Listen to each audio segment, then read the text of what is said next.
Bonsoir à tous, bienvenue dans le Journal de l'Afrique. Voici les titres. Une attaque d'une violence sans précédent dans le nord du Mali.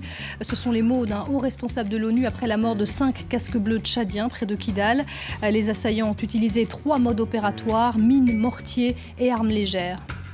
L'ex-otage de Boko Haram, héroïne nationale, a été reçu par le président du Nigeria qui a tenu dans ses bras le bébé qu'elle a eu en captivité. Muhammadu Buhari s'engage à financer la scolarité de la jeune fille enlevée avec plus de 200 autres lycéennes il y a 2 ans à Chibok et retrouvée saine et sauve dans une forêt du nord-est du pays. Moïse Katumbi, inculpé d'atteinte à la sûreté de l'État. Un mandat d'arrêt est lancé contre l'opposant congolais poursuivi pour recrutement de mercenaires. L'opposition dénonce un montage du pouvoir pour écarter un rival. Vous entendrez la réponse du camp de Joseph Kabila. Avec nous sur ce plateau, Léonard Chéo Kitundu, membre du bureau politique de la majorité présidentielle et sénateur. Mais on va commencer avec un point sur le crash de l'avion d'Égyptair qui reliait Paris à la capitale égyptienne avec 66 personnes à son bord. Les recherches de l'épave se poursuivent. Selon les toutes dernières informations, les débris retrouvés au large de la Grèce ne seraient pas ceux de l'avion d'Égyptair. La France se montre très prudente et n'exclut aucune hypothèse. Pour les États-Unis, comme pour le ministre égyptien de l'aviation, celle de l'attentat semble la plus probable. Écoutez. La situation pourrait laisser croire, je dis bien pourrait parce que je ne veux pas créer de fausses attentes. Je ne veux pas spéculer comme d'autres le font, mais si vous analysez la situation clairement, la possibilité d'avoir affaire à une action extérieure ou un acte terroriste est plus importante que l'hypothèse de l'erreur technique. Donc c'est pourquoi nous voulons attendre les faits, nous voulons attendre que l'enquête avance pour faire ensuite des déclarations. Au Mali, de nouvelles pertes au sein de la MINUSMA. 5 casques bleus tchadiens ont été tués près de Kidal, dans le nord-est du pays, ce mercredi, lors d'une embuscade, d'une violence sans précédent. C'est l'ONU qui l'a annoncé ce jeudi à Bamako. Écoutez les précisions de notre correspondant François Riouet. Le convoi de la MINUSMA se trouvait à une quinzaine de kilomètres de la base d'Aguelok, dans la région sensible de Kidal, quand il a été attaqué. Le bilan est lourd. 5 morts, 3 blessés, dont 1 grave, mais c'est surtout l'évolution du mode opératoire et du savoir-faire des djihadistes qui inquiète le chef d'état-major de la MINUSMA, le général Hervé Gomard. Le nombre d'attaques n'a pas diminué, il n'y en a pas plus, mais les attaques sont mieux préparées, sont mieux ciblées et donc sont plus efficaces. Et on le voit bien au bilan de nombre de morts et de blessés que la force subit depuis quelques semaines. Là, l'attaque d'hier à Aguelok contre le contingent tchadien, donc 5 morts, 3 blessés dont 1 grave, montre bien que cette attaque était très bien préparée puisqu'elle a permis d'arrêter le convoi avec l'utilisation de mines IED, ensuite utilisation de tirs indirects, donc de mortiers, et ensuite attaque directe par des fantassins avec des armes légères. Donc c'est la première fois ici au Mali que nous avons affaire à ce genre d'attaque mettant en œuvre 3 modes d'action différents. Grâce à la réactivité des soldats tchadiens, 3 assaillants présumés ont été arrêtés suite à cette attaque. Ils vont être transférés aux autorités maliennes, fait savoir la MINUSMA. C'est sur ce même axe très dangereux, proche des montagnes refuges d'Al-Qaïda au Maghreb islamique et de ses groupes affiliés, que 3 soldats français ont trouvé la mort début avril lors de l'explosion d'une mine au passage de leur convoi. La situation du Nord Mali, l'épicentre du terrorisme en Afrique de l'Ouest, était au cœur des discussions entre le président ivoirien et son homologue du Niger qui est passé à Abidjan ce jeudi. Une annonce à l'issue de leur rencontre. Une force mixte d'Afrique de l'Ouest pourrait être prochainement créée pour combattre AQMI au Nord Mali, comme cela a été le cas pour lutter contre Boko Haram autour du lac Tchad. Écoutez le président nigérien Mahamadou Issoufou.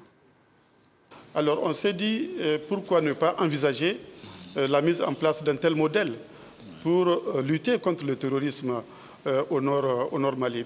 Parce que c'est le Nord Mali qui constitue aujourd'hui la source du mal. Les attaques d'Abidjan sont venues du Nord Mali. Les attaques contre Ouagadougou, l'origine se trouve également au Mali. Donc tant que la source du mal n'est pas attaquée, tant qu'on ne s'attaque pas à la source du mal, on est, je le répète encore une fois, tous en danger. Voilà, le président du Niger, Mamadou Issoufou. Elle est déjà une sorte d'icône nationale au Nigeria. Amina Ali, l'ex-otage de Boko Haram, retrouvée saine et sauve dans une forêt du nord-est du pays, a rencontré le président Buhari, le chef de l'État, qui a tenu dans ses bras le bébé que la jeune fille a eu en captivité. Mamadou Buhari s'est engagé à financer la scolarité de l'ex-lycéenne de Chibok qui aura passé plus de 2 ans en captivité. Écoutez.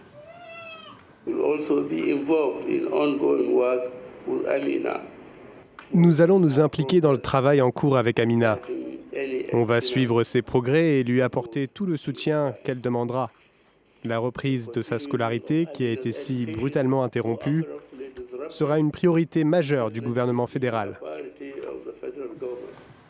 Et on passe à la République démocratique du Congo. Moïse Katumbi est formellement inculpé d'atteinte à la sûreté de l'État. Un mandat d'arrêt a été lancé contre lui, a indiqué le porte-parole du gouvernement.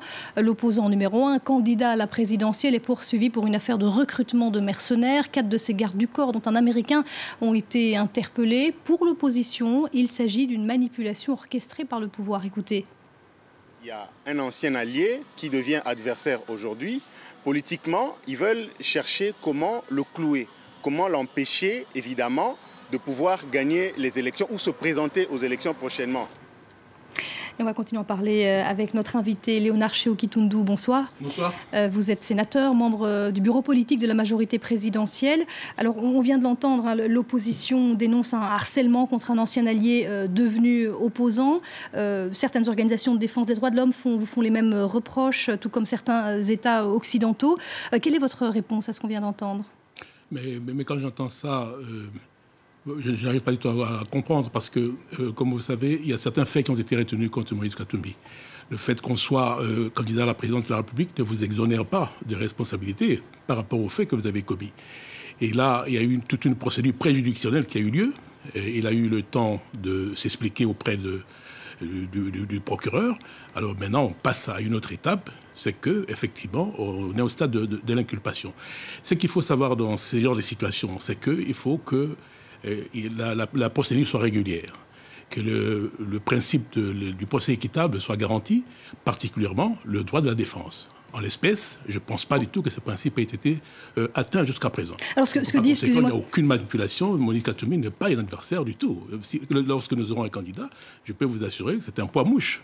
Ce n'est pas un candidat. Ce que dit l'opposition, c'est que depuis qu'il a quitté le parti au pouvoir, il y a eu toute une série de tracasseries, de harcèlements, de son avion qui n'a pas pu décoller pour aller aux obsèques dernièrement du chanteur qui est mort, de Papa Wemba qui est décédé, qu'il y a eu des enquêtes ouvertes sur ses comptes. Est-ce qu'il n'y a pas un harcèlement contre un opposant?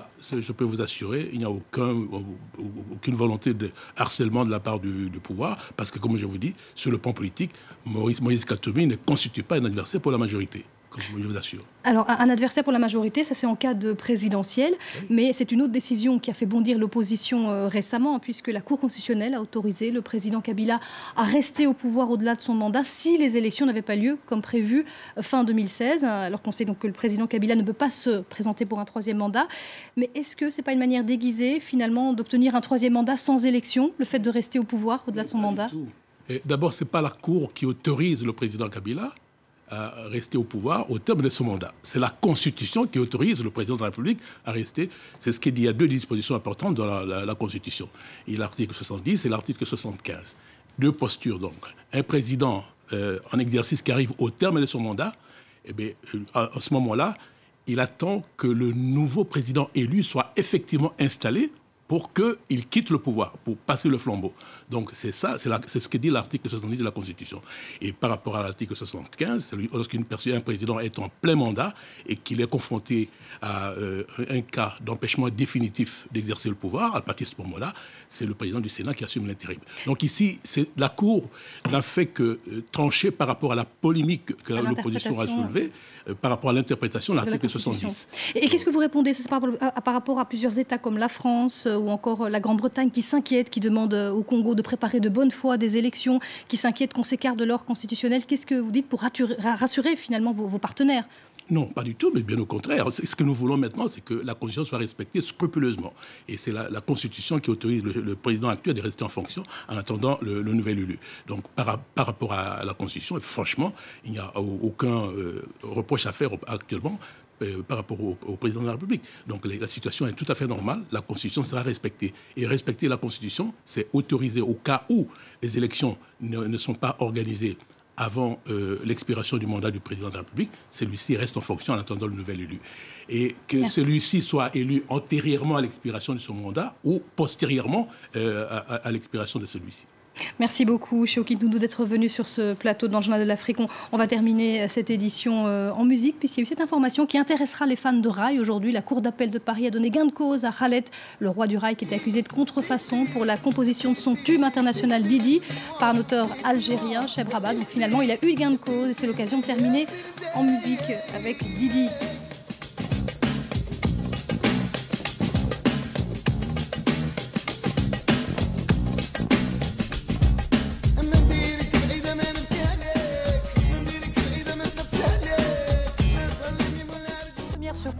Retour. Il y a un an, dans les contreforts de l'Himalaya, la vallée de Katmandou est dévastée par un séisme meurtrier. 9000 victimes. La plupart des maisons détruites.